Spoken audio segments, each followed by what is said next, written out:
आप देख रहे हैं कर्तव्य एवं निष्ठा का बयान, साहित्य और संस्कृति का बयान, समता की आवाज बयान टीवी। नमस्कार, मैं साक्षी गौतम और आप देख रहे हैं साक्षी का बयान। राजस्थान प्रगतिशील संस्थान व राजस्थान साहित्य अकादमी उदयपुर द्वारा दलित समाज के विकास में साहित्य का योगदान विषय पर 1 सितंबर 2024 को सूचना केंद्र झुंझुनू राजस्थान में संगोष्ठी का आयोजन हुआ, जिसमें विशिष्ट अतिथि के रूप में दिल्ली से आए वरिष्ठ पत्रकार डॉक्टर रूपचंद गौतम ने कहा कि मोहनदास नेमिषराय की जो पहली कहानी थी हारे हुए लोग, उस बीच में दोना कांड हुआ था इलाहाबाद में। उस घटना को लेकर के उन्होंने कहानी लिखी और डॉक्टर एल सिंह चरण सिंह विश्वविद्यालय से संबंध रखते, पढ़ा रहे थे, असिस्टेंट प्रोफेसर के रूप में थे। तो दलित साहित्य पर पहली कहानी मोहनदास नेमिषराय की चौधरी चरण सिंह विश्वविद्यालय मेरठ में पाठ्यक्रम में शामिल। जहाँ कहानी की और लंबी चर्चा करें तो डॉक्टर भगवान दास, जो बाबा साहब के साथ भी जिन्होंने काम किया, समता सैनिक दल में भी रहे, वो दलित समाज के या मैं ये कहूँ वाल्मीकि समाज के वो पहले व्यक्ति थे जिन्होंने कथा के रूप में अपनी अभिव्यक्ति को, अपनी परेशानियों को दर्शाना शुरू किया। वो उस जमाने के व्यक्ति थे जब सरिता चलती थी, सरिता में वो कहानियां लिखते थे। सबसे पहले कहानीकार हमारे बीच में वही है। डॉक्टर कुसुम मेघवाल ने हिंदी उपन्यासों में दलित अभिव्यक्ति को लेकर के अनुसंधान किया, जो पहला अनुसंधान राजस्थान से था और उपन्यास को लेकर था पूरे देश के अंदर। कहानी के क्षेत्र से लेकर के आत्मकथा के क्षेत्र तक आते आते बड़ा लंबा समय रहा और हमारा दलित साहित्य पाठ्यक्रमों का हिस्सा बना। आज तक किसी भी दलित राइटर को राज्यसभा का मेंबर नहीं बनाया गया। आत्मकथा की बात या आत्मकथा में भी सबसे पहले मोहनदास नेमिषराय की आत्मकथा आती है अपने पिंजरे। उसके बाद में फिर ओम प्रकाश बाल्दी का नंबर आता है। उन्होंने साथ में बड़ी रस्साकशी रही, जैसे मैडम ने बताया है, लेकिन बड़े साहस के साथ उसकी आत्मकथा राजकमल प्रकाशन के माध्यम से प्रकाशित। आज फूले नहीं होते उस जमाने में तो आज हम शिक्षा की बात नहीं कर पाते। फूले ने अपनी पत्नी से शुरुआत करके और उस समाज व्यवस्था को चरमरा दिया जिसमें एक रूढ़िवादी परंपराएं थी। अपनी पत्नी के माध्यम से, सरकार के माध्यम से इतने सारे स्कूल खोले, वो हमारे लिए प्रेरणा के स्रोत हैं। जितनी महिला हैं वो आज उसी फूले की और सावित्रीबाई फूले की देन है, जो महिलाएं आज पढ़ लिख गई है। जो पढ़ा लिखा समाज है दलित समाज का, वो अपनी नौकरी में की तरफ बढ़ जाता है, रोजी की तरफ बढ़ जाता है, वो चिंतनशीलता से दूर हट जाता है। तो उसके सामने सबसे पहला लक्ष्य रोजी रोटी का। चिंतनशील या साहित्य लिखना एक चुनौती है और चुनौती दलितों ने स्वीकार करी है, ये आपको मानना पड़ेगा। दलितों ने हर स्तर पर काम किया है, कहानियों पे भी काम किया है, उपन्यासों पे भी काम किया है। मोहनदास नेमिषराय के कई उपन्यास छपे हैं। बाबा साहब डॉक्टर अम्बेडकर महानायक उपन्यास दलित समाज में सबसे ज्यादा बिकने वाला उपन्यास रहा है। 153 संस्कृत उसके छपे हैं। आज तक किसी दलित राइटर के या गैर दलित के छपे थे, लेकिन न्यूज नहीं बनी उसकी। उस उपन्यास की न्यूज नहीं बना पाया वो मीडिया, ना इलेक्ट्रॉनिक मीडिया बना पाया, ना प्रिंट मीडिया बना पाया। 153 उपन्यास का या 153 संस्करण का छपना एक दलित राइट उपन्यासकार के लिए मायने रखता है। वो मैडम से जानता। ज्योतिबा फूले को उपन्यास लिखा, मोहनदास रहे, झलकारी बाई को उपन्यास लिखा, कई उपन्यास वो लिख चुके। तो उन्होंने भी इस तरह से बड़ी काम किया। और हमारे आज में समझो राजस्थान में ही चंद्रमन नवल थे या निर्मोही ने, इन्होंने भी बहुत बड़ा काम किया।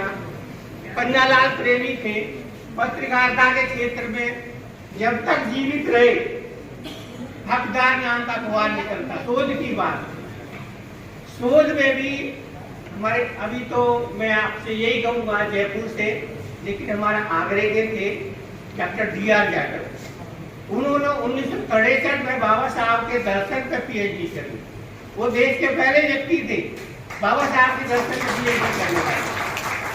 और उनके बाद में पत्रकारिता पे हिंदी में डॉक्टर शिवराज सिंह बेचे ने PhD करी। महान पत्रकार, दलित पत्रकारिता पे महान बाबा साहब अम्बेडकर का प्रभाव। दूसरा व्यक्ति मैं आपके सामने खड़ा हूँ, मैंने माखनलाल चतुर्वेदी यूनिवर्सिटी से दलित पत्रकारिता के 100 सालों को लेकर के पत्रकारिता पर PhD करी। एक क्रांति और भी रही है इसमें, अपने साथ से जोड़ के चलूंगा, आगे बढ़ूंगा। एक पत्रकार यदि वो जागरूक है, क्रियाशील है, चिंतनशील है, वो हर विषय पे PhD करा सकता है। लेकिन हमारे यहाँ एक धारणा बन गई, अवधारणा बन गई, पत्रकार केवल पत्रकारिता में PhD करा सकता है, दूसरी जगह काम नहीं कर सकता। मैंने उस अवधारणा को तोड़ा।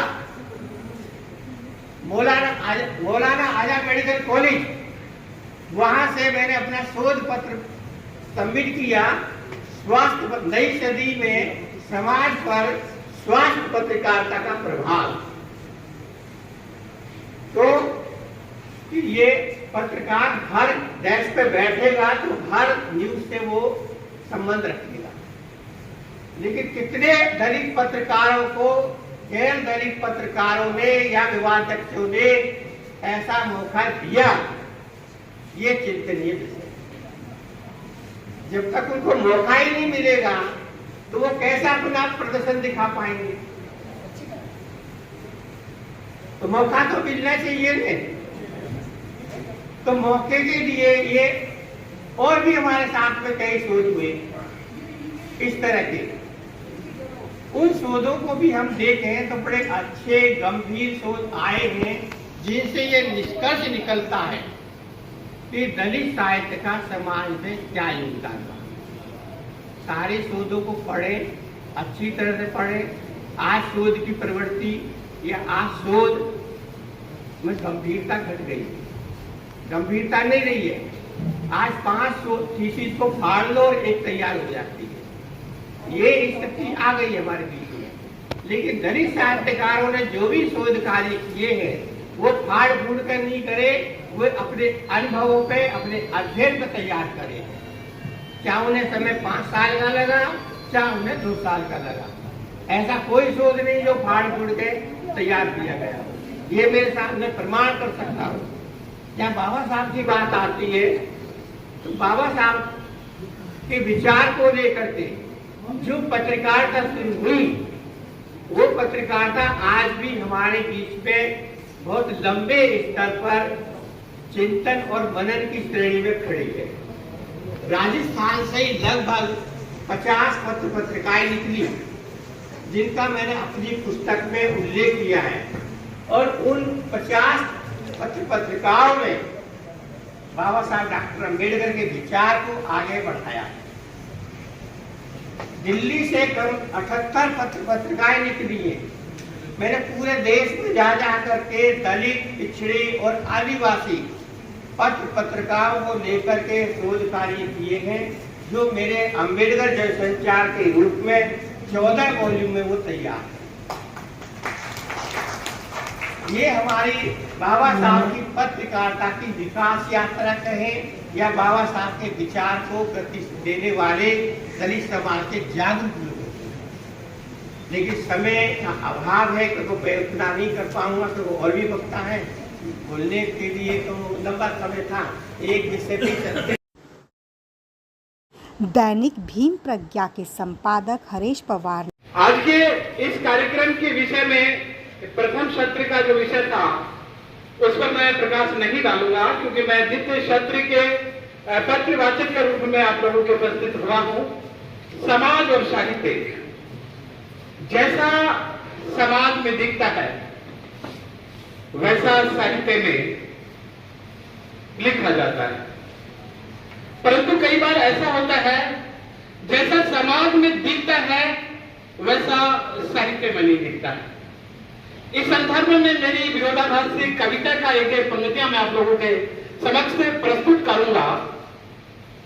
दलित चेतना की बात आ रही थी। बहुत से हास्यकृत लोगों ने इस राष्ट्र के सामाजिक मुख्य धारा को आगे बढ़ाने के सतत प्रयास किए, पर उन पर लिखा नहीं गया। तब मैंने कविता की एक पंक्ति, मात्र 2 पंक्ति से मैं आपको जोड़ना चाहूंगा कि मैंने रगड़ रगड़ के धोया, मैंने रगड़ रगड़ के धोया माँ के सब अपमानों को, और 2 आने की कलम खा गई मेरे सब बलिदानों को। जब साहित्यकार, पत्रकार और साहित्य की विधा को लेकर के जब लिखना शुरू करता है और वहां कसाई बन जाता है, तो ये सामाजिक विद्रूपता उत्पन्न हो जाती है। कहते हैं कि साहित्य समाज का दर्पण है, पर दर्पण ही धुंधला हो तो कैसे दिखेगा साहित्य का। बहुत से लोगों ने जब विषम परिस्थितियों में अपनी कलम उठाई और समाज में ढहते जुल्मों पर विपरीत धारा में जाकर अपनी कलम की आवाज को शब्दों में पिरो करके समाज के समक्ष प्रस्तुत करने का प्रयास किया, तब तक साहित्य की क्रांति के बदौलत समाज में बदलाव आया।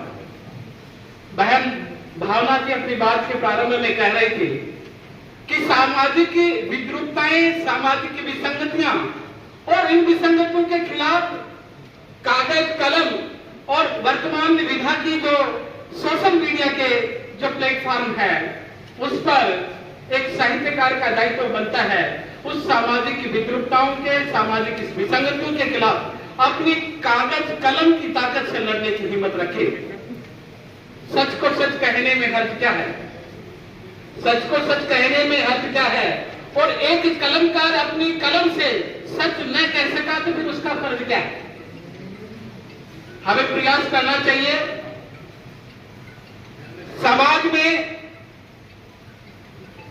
विसंगतियां और समाज में जहां जहां गलतियां नजर आ रही हैं, एक साहित्यकार का, एक पत्रकार का दायित्व बनता है उन विसंगतियों के खिलाफ जमकर लिखे और दूसरे तरफ उसका रास्ता भी सुझाए, तब जाकर के एक साहित्यिक धर्म अपनी कलम के माध्यम से निभा सकेगा। आज आजादी के 75 वर्ष बाद भी हम उन विषयों का पुनर्मूल्यांकन कर रहे हैं, जबकि हमारे सामने ऐसी विषम परिस्थितियां हैं उन पर ध्यान नहीं है, और पुरानी चीजों पर रिपीट करके हम उसी का रोना धोना करते रहेंगे तो ये साहित्य में ये कहेंगे कि साहित्य के साथ में बेईमानी है। न्यूनतम विषय आगे हैं और विषयों पर चिंतन करने की जरूरत है, साहित्य में मंथन करने की जरूरत है। बहुत सी पीड़ाएं हैं, साहित्यकार कोई बनना नहीं चाहता है और कोई बन भी जाता है तो वो बहुत पीड़ित होता है। इसीलिए तो कवि ने कहा है कि वियोगी होगा पहला कवि, आहा से निपजा होगा गाम। वियोगी होगा पहला कवि, आहा से निपजा होगा गाम, आंखों से चुपचाप नजर कर बनी होगी कविता अंजाम। जब कविता अंजाम रूप में बहती है तो जो आदमी व्यथित हो जाता है, चाहे ओम प्रकाश वाल्मीकि की बात करें, जैसे मैं भी हूं उसी श्रृंखला का कि उन परिस्थितियों से जूझता है, तब अपनी आवाज को देने के लिए कलम का सहारा लेता है, अपनी साहित्यिक विधा का सृजन करता है, और कितने दर्द ठोकरे खा करके एक दलित साहित्यकार, एक पत्रकार के सामने बहुत बड़ी चुनौती होती है कि वो जिन विषयों को छूता है उन विषयों पर आगे आने के लिए प्लेटफॉर्म नहीं है। दलित समाज का वो दबा कुचला हाशिया का वर्ग जिसकी आवाज उठाने के लिए कोई कलमकार आवाज उठाएगा तो उसको स्पेस ही नहीं मिलेगा। इसलिए आज बहुत चीजें आ गई हैं हमारे सामने, उन्हें किस तरीके से लिखा जाए, मानवीय संवेदनाएं को किस तरीके से जागृत किया जाए और एक साहित्यकार का समाज में समरूपता, समानता, भाईचारा और अपनत्व की भावना से सभी को जोड़ करके और सहज भाव से जैसा हमारे मन में भाव उत्पन्न हो रहे हैं, उन भावों की प्रवाह को समाज के सामने प्रस्तुत किया जाए और जिस विधा में भी साहित्य की विभिन्न विधाओं में अपनी बात को रखें तो निश्चित रूप से समाज में परिवर्तन आ सकता है। और साहित्य एक ऐसी विधा है जो समाज को आगे बढ़ाने का काम कर सकता है। आज के पाठ्यक्रम से विषय बाहर निकल करके आता है, एक स्वतंत्र चिंतन का विषय आता है, नए विषयों को छुआ है। डॉक्टर रूपचंद गौतम जैसे विद्वान व्यक्ति का यहाँ आना और दिल्ली में जिन्होंने पत्रकारिता को पढ़ाया और मेरे जैसे विद्यार्थियों को शोध करने के लिए प्रेरित किया और आज का आपका धुंधनों की धरा पर आगमन होना हमारे लिए गौरव की बात है। आपने डॉक्टर अंबेडकर जनसंचार पत्रकारिता में 14 वॉल्यूम में आपकी पुस्तक है का लिखा जाना और पूरे देश भर का चिंतन आपके द्वारा शब्दों के रूप में प्रयोग करके लिखना अपने आप में एक बहुत बड़ा चिंतन। वक्ता के रूप में बुहाना से आई प्राचार्य मंजू प्रतिभा यादव ने कहा, उन्होंने उनके मार्गदर्शन में, उनके नेतृत्व में और दूसरे दलित साहित्यकारों के निर्देशन में उन्होंने जातिगत जो भेदभाव थे, शोषण थे, उनका संघर्ष, उनका विरोध किया। इसके साथ ही उन्होंने इस बात पर ज्यादा फोकस किया कि उनका कहना था कि शिक्षा एक ऐसी मिलिट्री है जिससे हम अपनी लड़ाई लड़ सकते हैं। उन्होंने शिक्षा को एक सशक्त माध्यम माना कि इसके द्वारा हम दलित समाज में आमूलचूल परिवर्तन कर सकते हैं। उन्होंने समाज को जागरूक किया इस शोषण के खिलाफ, इन संघर्ष के खिलाफ और उन्होंने कहा, उनका जो मूल मंत्र था, शिक्षित बनो, संगठित रहो और संघर्ष करते रहो।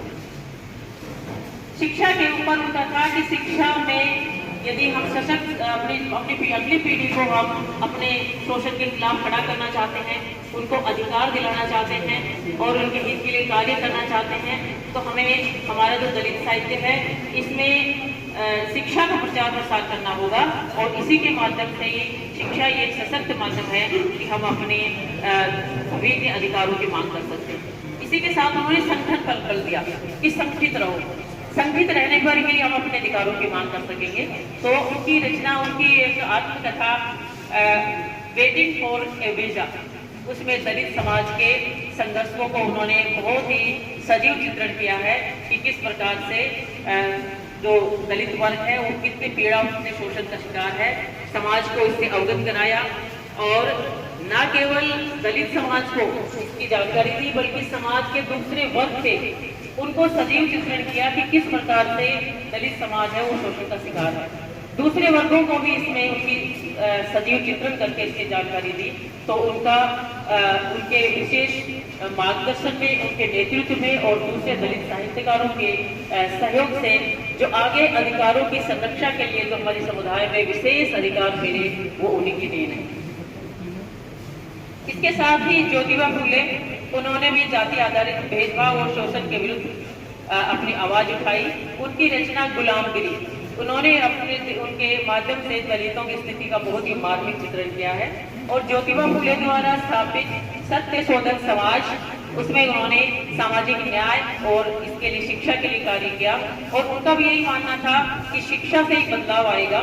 उन्होंने उनकी जो पंक्तियां हैं, शिक्षा बिन गई मति, मति बिन गई नीति, नीति बिन गई गति और गति बिन गया चित्त और चित्त बिन चरमराए शुद्ध। उन्होंने भी इसी शिक्षा पे बल दिया और उन्होंने 18 पाठशालाएं खोली जिसमें महिला शिक्षा और शूद्रों के लिए उन्होंने शिक्षण की व्यवस्था की। इसके साथ ही ओम प्रकाश वाल्मीकि, उनकी आत्मकथा जूठन, उनको दलित साहित्य की एक महत्वपूर्ण कृति माना जाता है। इसमें वाल्मीकि जी ने अपने जीवन के संघर्षों को और अपने अपमान का वर्णन किया है। में उन्होंने बताया कि किस प्रकार से, जैसे कि सभी ने क्योंकि शिक्षा पे जोर दिया है, तो उन्होंने उन्होंने बताया कि हेडमास्टर ने किस प्रकार से उन्हें चूड़ा कहकर अपमानित किया और जाति के लिए अपमानजनक शब्द बोलते हुए उन्हें झाड़ू लगाया।